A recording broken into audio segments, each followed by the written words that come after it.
being made. Why must I chase the cat?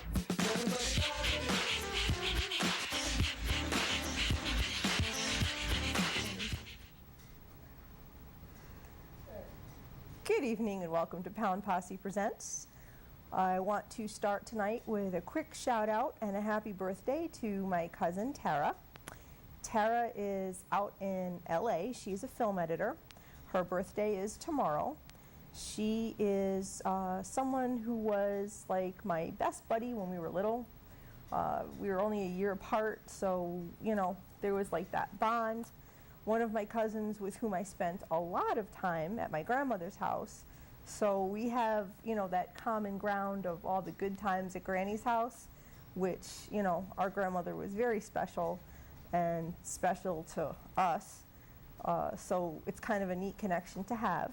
But happy birthday, Tara. I hope that it's a great day and a great year for you.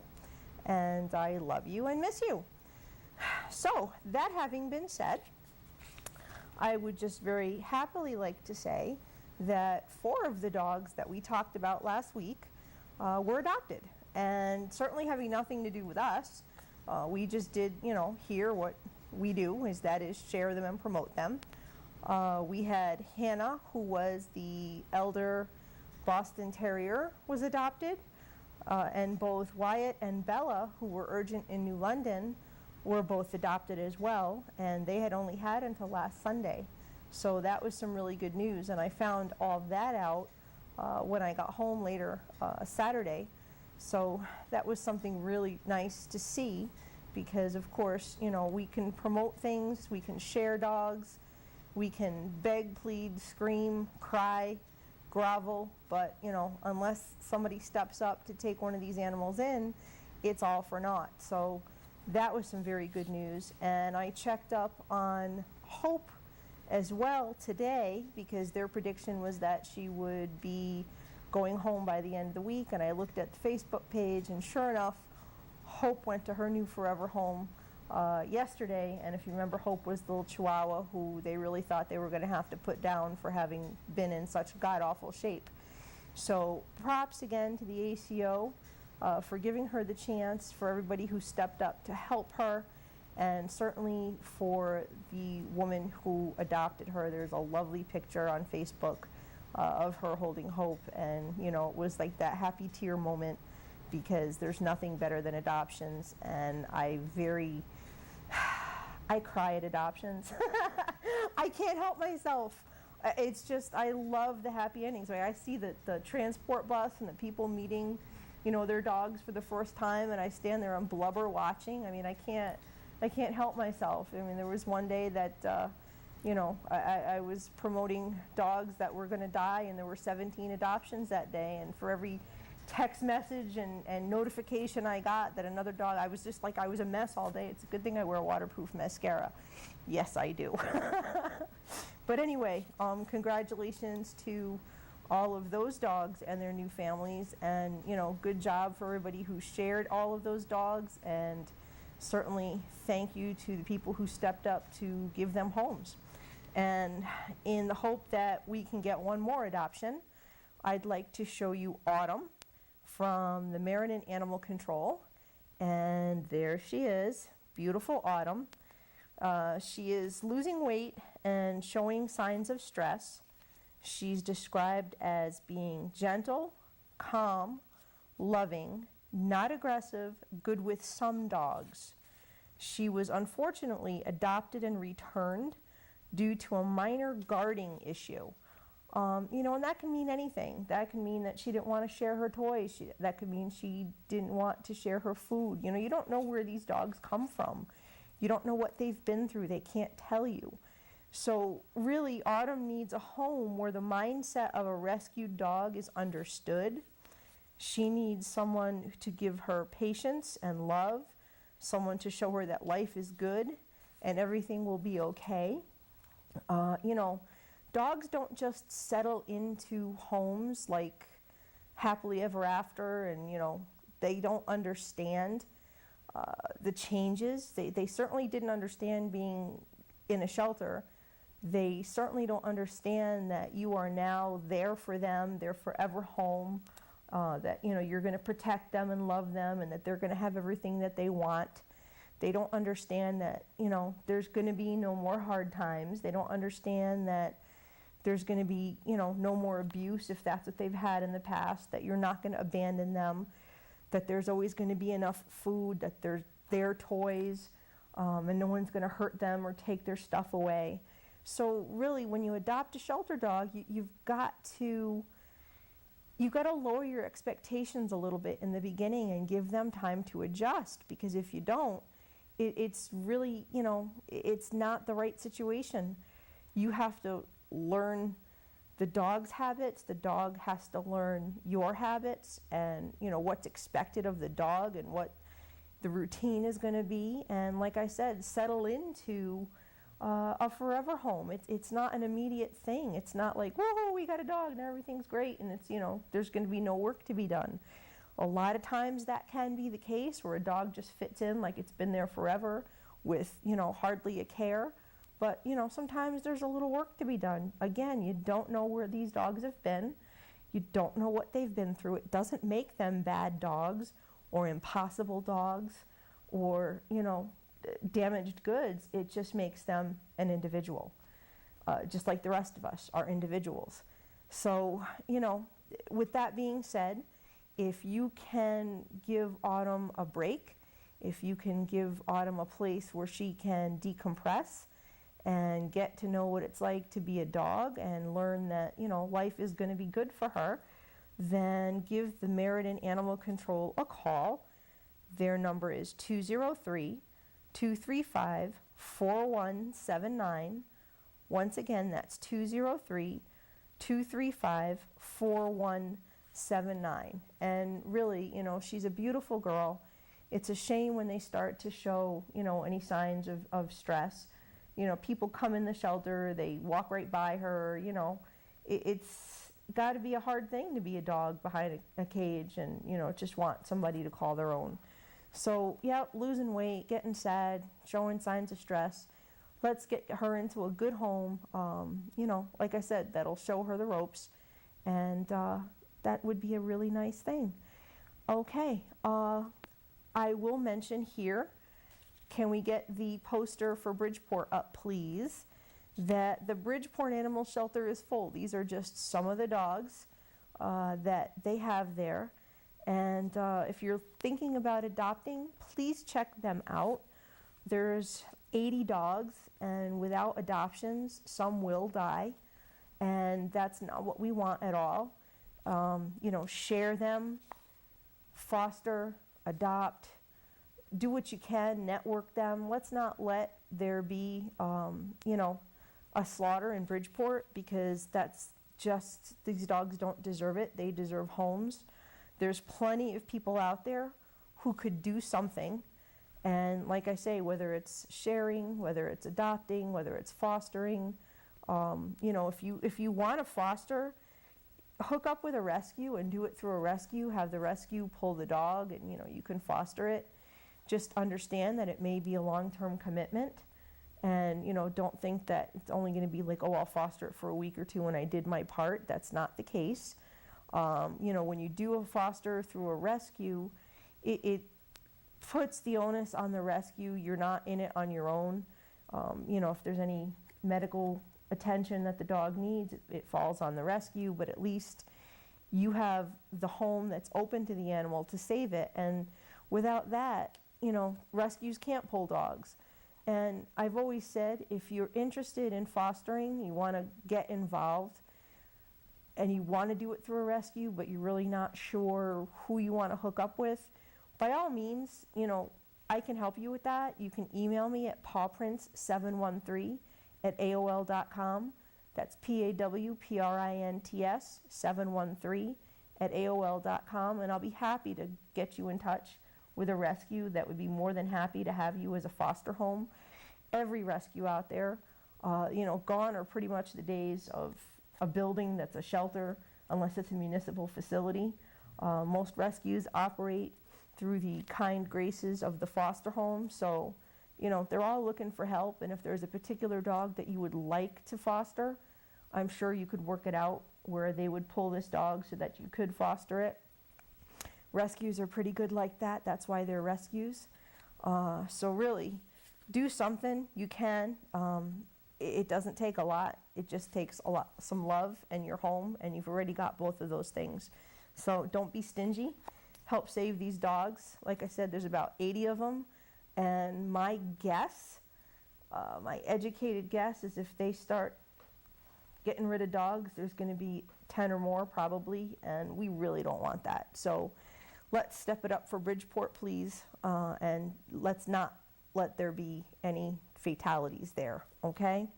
I will take the camera back, and I will just mention along the lines of adoptions, there is an adoption event for Foster and Forever Pet Rescue. We've had them on the show before. Their event is tomorrow between 11 and 4, and that will be in Southbury at the Starbucks ShopRite Plaza. So check them out if you're looking for a buddy. You may find your new best friend there through Foster and Forever, and that would be a wonderful thing too. And I know Foster and Forever is always looking for foster homes, so think about it. Go down there. That's a perfect opportunity. If you're thinking about fostering, go down there and talk to them. They'll be there. There'll be a captive audience. You can see what their requirements would be. Some places do require you to fill out an application. They treat the foster home like an adoptive home. Believe me, there are crazies out there in the foster world too. You need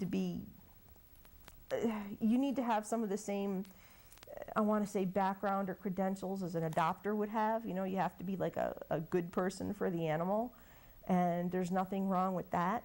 Nothing to be daunted about. You wouldn't just hand a dog to any person off the street. So basically it's a getting to know you type of thing, where the rescue wants to know who their fosters are.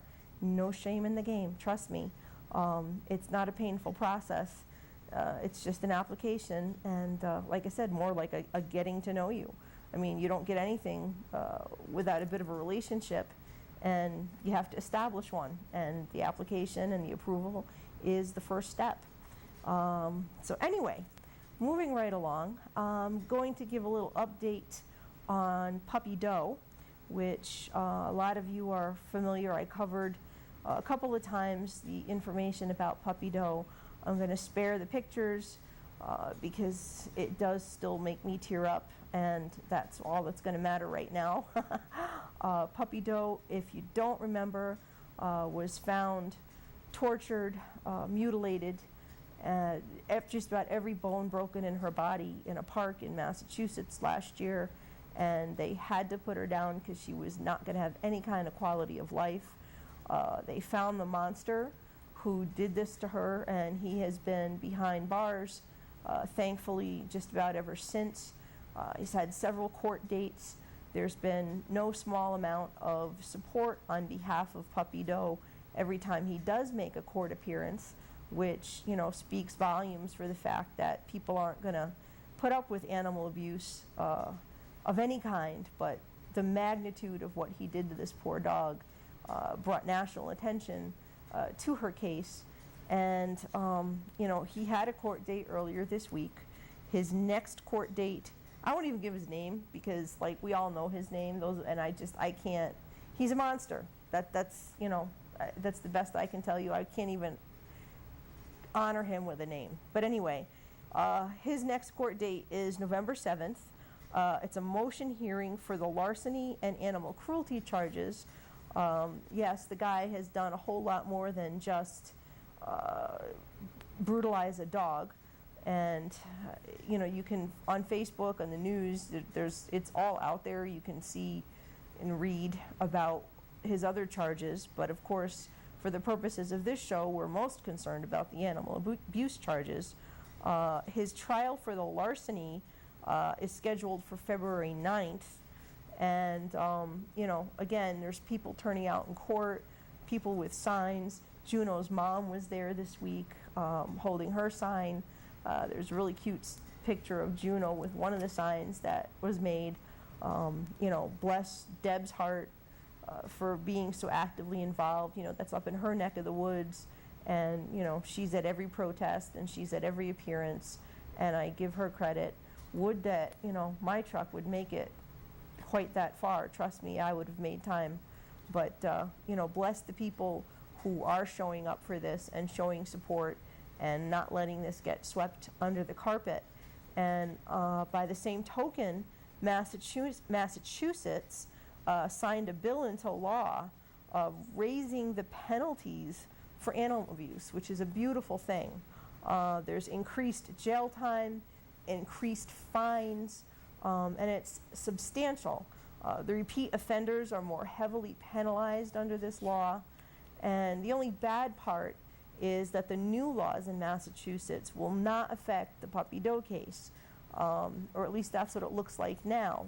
And of course, that's because the activity was prior to the passing of the law.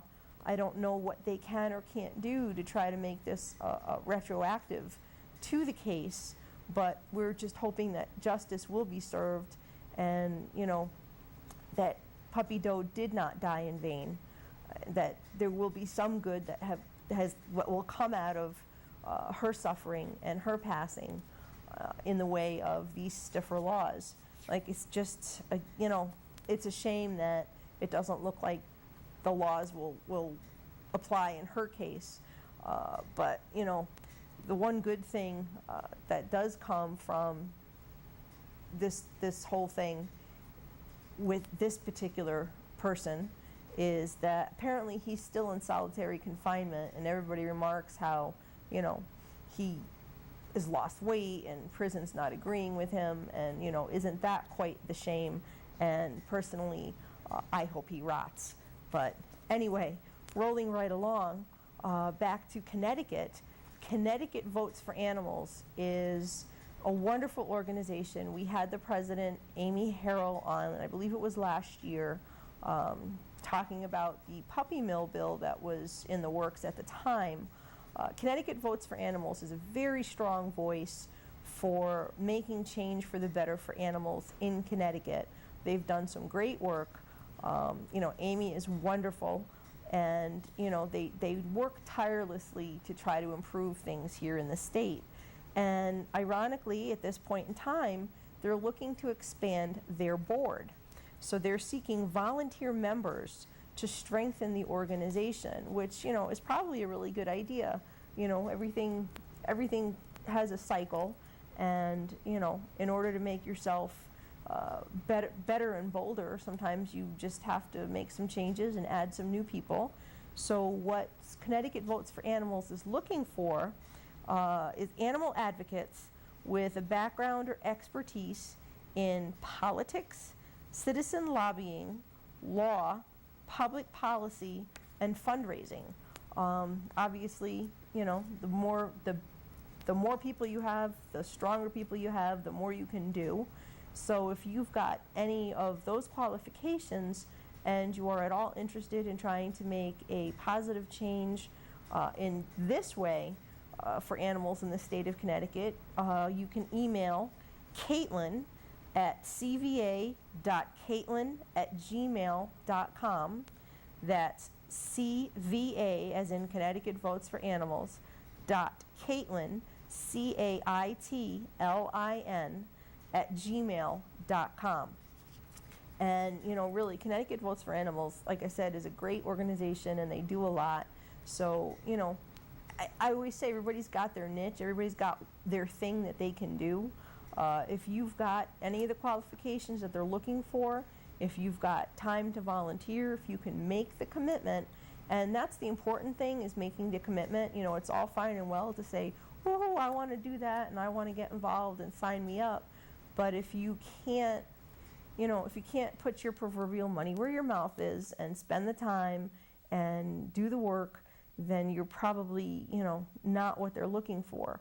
So let's get some dedicated volunteers involved with Connecticut Votes for Animals and see what more we can do for our animals in the state of Connecticut, and hope that perhaps even down the line we can follow in Massachusetts' footsteps and increase some of the penalties for animal abuse. I mean, we've got the puppy mill bill that they've taken care of and several other things. So, if you're curious about Connecticut Votes for Animals, they do have their website. They have their Facebook page. You can look back in the history for Pound Posse Presents on YouTube and see Amy Harrell's appearance when she was on. A very great dynamic speaker, and someone that you would do well to hook up with and work side by side with. So I'd like to tell you about a contest that I found that someone did share with me. Thank you, Donna. Yep, there we go. Tractor Supply has a Rescue Your Rescue contest, and you can win money for your local shelter. It runs from August 18th to September 14th. The rescue needs to be a 501c3. That means that you are a registered nonprofit with the IRS. It's not, just one of your pop-up rescues out of nowhere, like there are so many of them that get themselves into trouble. You need to be a legit 501c3. There's going to be 10 prizes, and the winners will be announced on September 17th. Now, you'll see this link, as you see it on your screen, on the Pound Posse Presents Facebook page, and if you click on the link, all the info for entering and voting is right there online. It's a Facebook contest, and you submit your picture and you place your votes. And I did tag some people on my page that I know are involved in rescues or have rescues, and whoever is entered, I wish you good luck. This is a great idea. Every rescue can use all the help that it can get, and like I said, good luck. Next we have, I just want to mention, and I will take the camera back, if you remember, Sue Torres was on the show, I want to say a little more than a month ago, maybe? And she wrote her book, Loyalty Unleashed, Pit Bulls and the People Who Love Them. And she is going to be, she's been really cool. She's been doing all these appearances. She's done a number of them promoting the book and the rescues that she's connected with, the causes that she's hooked up with. And it's been nice to see her out and about. She was actually at the event in July that Juno came to, and that was really cool. And I know she was at another event with Juno, I think it was last week. She had messaged me that, she got to see, I saw your friend Juno. Yeah, I know. I love Juno. I can't help myself. I'm crazy about Juno. But anyway, this is about Sue. Sue is going to be speaking at the Prosser Public Library in Bloomfield. She'll be talking about her book, and she's a really cool lady, and she's fun to talk to, and she loves the pit bulls, and she's just an awesome person, as I hope you got to see when she was on the show.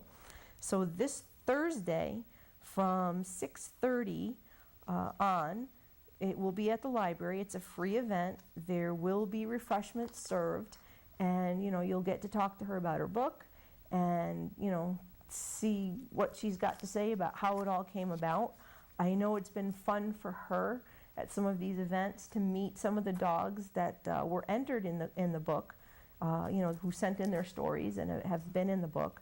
I think that's probably one of the most fun parts for her right now, is being able to put the dog to the story. And I know personally I love to meet the dogs that I read about and see about. And one of the cool things I've said before with her book is that I know of a lot of the dogs that were in there. And you will too once you take a look at the book. It's incredible to see how far the word spread about her looking for stories on pit bulls, and how many of them actually responded. So if you get a chance, check out Sue. It's at the Prosser Public Library in Bloomfield, and that's on Thursday night at 6:30. And unfortunately, I won't be able to be there because guess who's got to work as usual. But in any event, if you get the chance, do check that out. And I just want to give a quick thank you to all the people who do send me stuff. They share on my wall, or they send me in messages, dogs that they want me to share, events that they want me to share, things that they want me to talk about. I do try to promote in the best way that's feasible whatever does get sent my way. You know, sometimes it's not timely for the show, sometimes it's not enough for an article, but I'm always willing to put out there the stuff that you want to promote. You know, sharing on Facebook is great, and I recommend it highly. But you know, I have my column that I can write stuff about if I have enough material. I have the show, obviously, where I can show your animals, I can show your events. So by all means, you know, again, thank you to the people who do contact me. And if there's anything that anybody wants me to make the public aware of, I will do my very best. I mean, you know, it's not like I'm worldwide necessarily, kind of, on YouTube, but you know, I can get the word out is what I'm trying to say, and it's just another avenue to share something, and I'm more than happy to do that. So again, you can email me at pawprints713@aol.com. That's PAWPRINTS713@aol.com. You can share stuff to my personal Facebook page.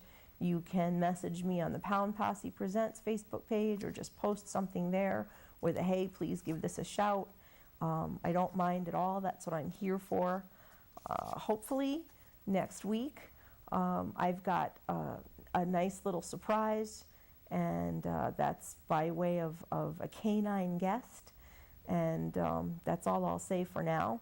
It's a dog that we've talked about before, and we will hopefully be able to get him on so that everybody can see him in person. And that's another dog that I'm excited to meet, because like I said, I do love to meet all these animals. Anyway, we're at the end of the line here. We got a little time. Well, okay, so he's going to confuse me and put up my credits and then tell me we've got time. It's all good. It's live TV, folks, and at least I have my microphone on, unlike last week. But anyway, I'm going to say peace, love, and dogs, and be sure to tune in next week and see who our mystery guest will be. And I don't think there's going to be anything to get in the way of that, but I'm thinking we've also got some other guests upcoming, and I look forward to that. Huh? Okay, we're good. I'm getting the